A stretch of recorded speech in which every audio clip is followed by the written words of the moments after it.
Hey everybody, welcome back and Happy New Year. Today is Wednesday, and it's Wednesday all day. You're on Big Game Hunters on the Magna SearchGroup.tv network. I'm sitting here with the big guy, Rory McMillan. My name's Michael Flint, and today we are profiling some of the top business challenges that companies are facing going into 2016.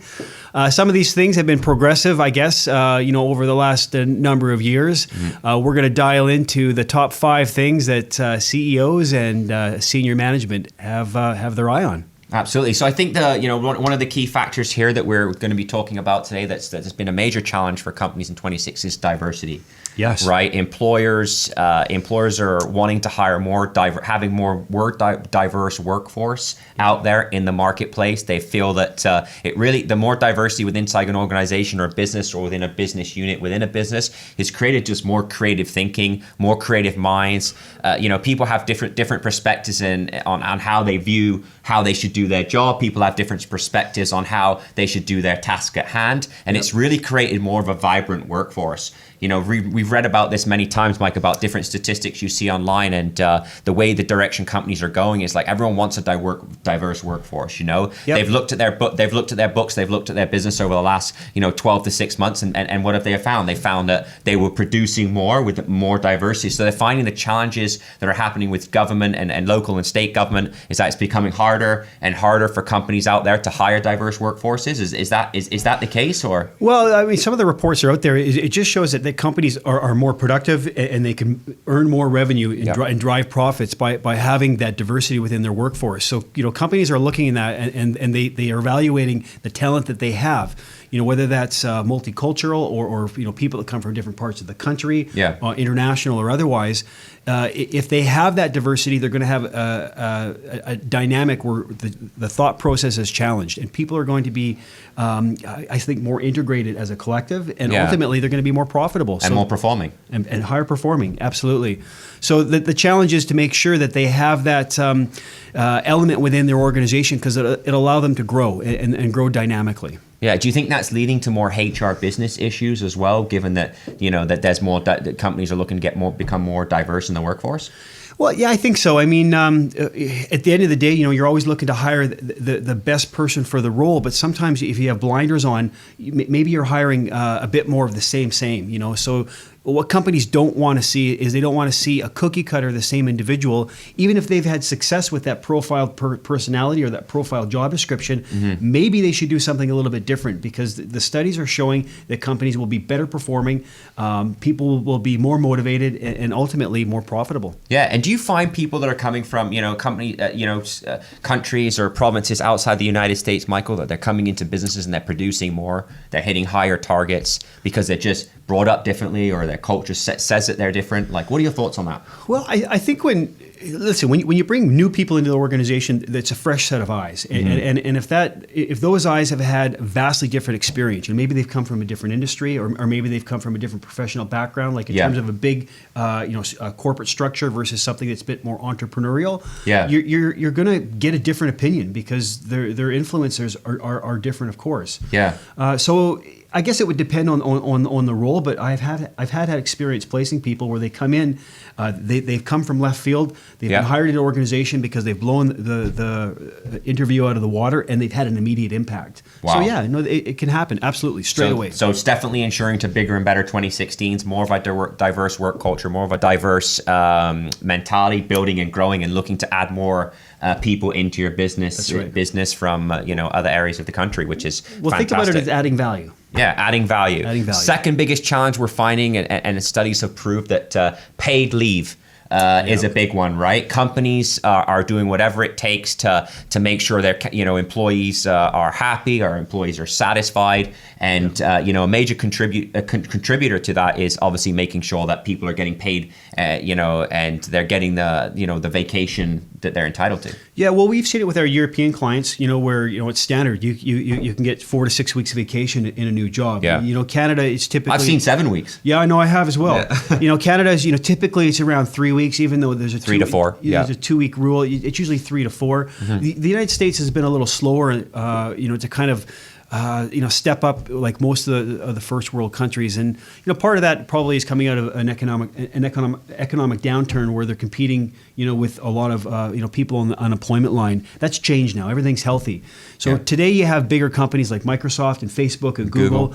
And one of the things that they've stepped up is maternity or paternity leave. They're making sure that their employees, if they're starting a family, that you as the professional that they want in their organization has time to spend with those very, very early informative years. And they're also really extending the sick leave policy too, as allow employees to really leverage the benefits of their sick leave, right? If they want to take 3 or 4 days at once, they can go and take 3 to 4 days at once, as opposed to going on behind that. There's always when we work with companies and we work with organizations, there's always this bandwidth between how many, at this level, they're only entitled to 2 weeks vacation. At this level, they're only entitled to 3 weeks vacation. Yeah. And they're always looking for ways to really, especially if they're looking to secure world-class talent or looking to bring in someone great into the company. And only way to become bigger and better in 2016 is by hiring great people. They got to work around the sick leave policy. They got to work around the vacation policy. And as you said, Facebook, Google, Microsoft, the big ones are already starting to think about this, already thinking about how they can retain the best and become bigger and become better, and ultimately employee satisfaction. That's right. And we speak to candidates that are looking for jobs, and a lot of times they don't want to have that element of guilt. If they have to look after their personal responsibilities,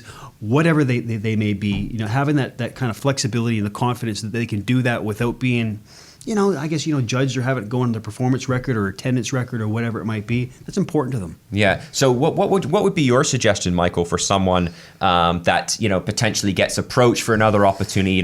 We're in the business of headhunting. We're speaking to candidates all the day. Someone gets approached for an opportunity. They're currently within one organization. They get a better offer somewhere else, whether it be more vacation or better sick leave. Yeah. If you put yourself in that situation, how would you handle that? Would you go into a position that's related to better vacation, better benefits? Well, I don't think so, because we have an entrepreneurial mindset in this organization, and I think the candidates would have to evaluate each opportunity.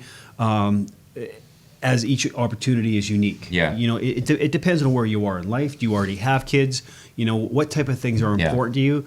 If you're kind of a younger professional, maybe at that early to mid stage of your career, I think it's going to be more important on what the opportunity is, and you spend a little bit less time worrying about benefits and things like that, because it doesn't really influence you on a day in, day out basis. Yes. But if you're a professional and you got a young family and kids, or you're in a situation where you're looking after your older parents or something like that, the time off and benefits, they matter, and they matter a lot. Absolutely. Yeah. And it can, some benefits sometimes within the US, it can cost a fortune if you don't have a benefits package. That's true. And another employer is offering you a better benefits package. Well, there's also perks that, instead of getting more money added to your salary. So another big challenge companies are facing in 2016 is the new management dynamics. We're finding that technology is now allowing companies, HR business units to really look into different people's management styles within organizations remotely. And that's what we're finding, right? A lot more managers, a lot more businesses are looking into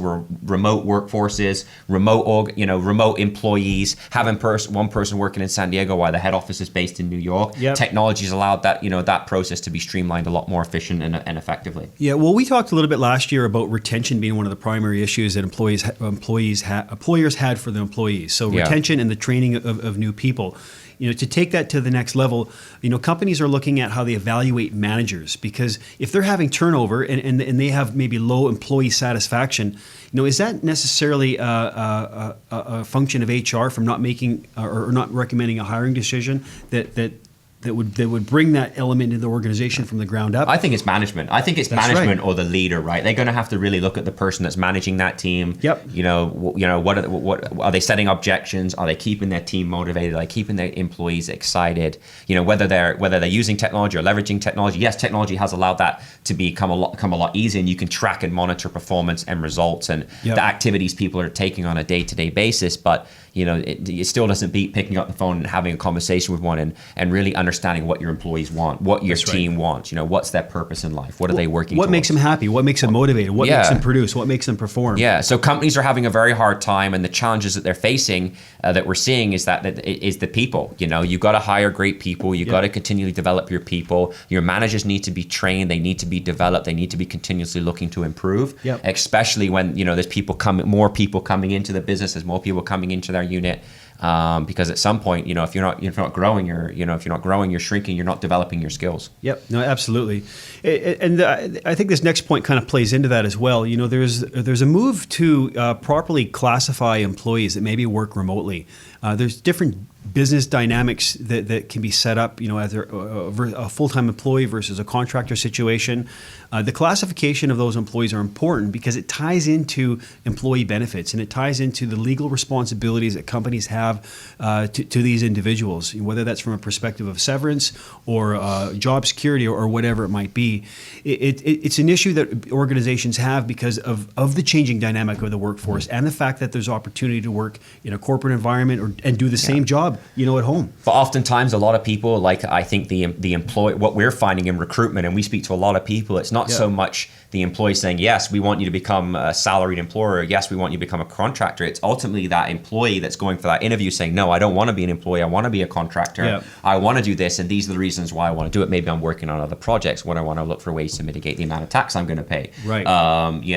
Maybe I want the flexibility. Maybe I want to be paid for the hours that I'm choosing to work. But because, when you're on that salary and there's that full-time commitment, like you're committed 100% to that company. Yep. And when you're looking for great people and you're looking for great talent a lot of times don't ultimately only want to work and be stuck into one thing. They want to focus on multiple different things. They want to be, that's true. They want to diversify. They want to be into different avenues of different businesses. Yeah, and companies are looking to kind of tighten that up so that everybody understands what the rules of engagement are, and they're not putting themselves in a litigious situation inadvertently, because no one's going to go down that road on purpose, but it's, what can happen will happen. But definitely more companies are going to that. More companies are going to contractors versus employees. You can see it in the United States right now, right? Like, in technology positions and in manufacturing positions, it's like, where there's such a demand, there's such a need, production cannot stop. We need to get this person in right away. Let's go. He has his own business set up, whatever it may be, get him in there and let's hire him. Yep, absolutely. Right? Production cannot stop. Another big thing that companies are facing in 2016 is the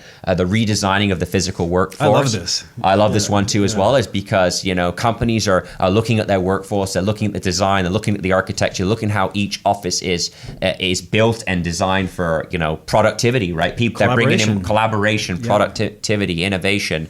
You're seeing companies with pool tables and dartboards, and then you're seeing stand-up desk, which is huge and growing and developing. Shout out to Ryan Holmes just starting Ori Stand. That's awesome. That's right. Yeah. Which is blowing up, right? But stand-up desk is better health issues. Not so much crunching on your core or whatever that they're saying, and higher productivity, blood flow, more workarounds. So you're seeing so much creative stuff going on inside businesses now. It's not just the stationary desk, the Windows or the Apple computer with the monitor. Well, they want people moving around. People are moving. They want people collaborating. They want people talking. Innovation. And I think this is going to continually grow. This is going to continually evolve.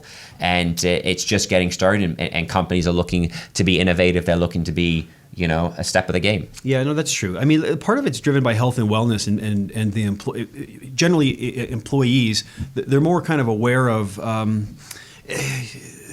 the drivers that will make them, feel less strained at the end of the day. When you're in front of a computer and you're hunched over and you're focused, you're not getting up, you're not interacting with the rest of the team, you're putting wear and tear on your body, and we're not meant to be sitting in one spot, all day long. It's just not healthy. And nowadays, there's options out there for a retractable desk that can allow you to stand up, and we have headsets on our phones, and there's all sorts of things going on. So keep moving. And I think it also changes the way internal hiring managers and HR teams look at their employees, because they're so dynamic. They're taking different and creative ideas from different people. Yep. And, at the end of the day, you want everyone to know what's going on with inside your business. You want everyone to be a part of something bigger.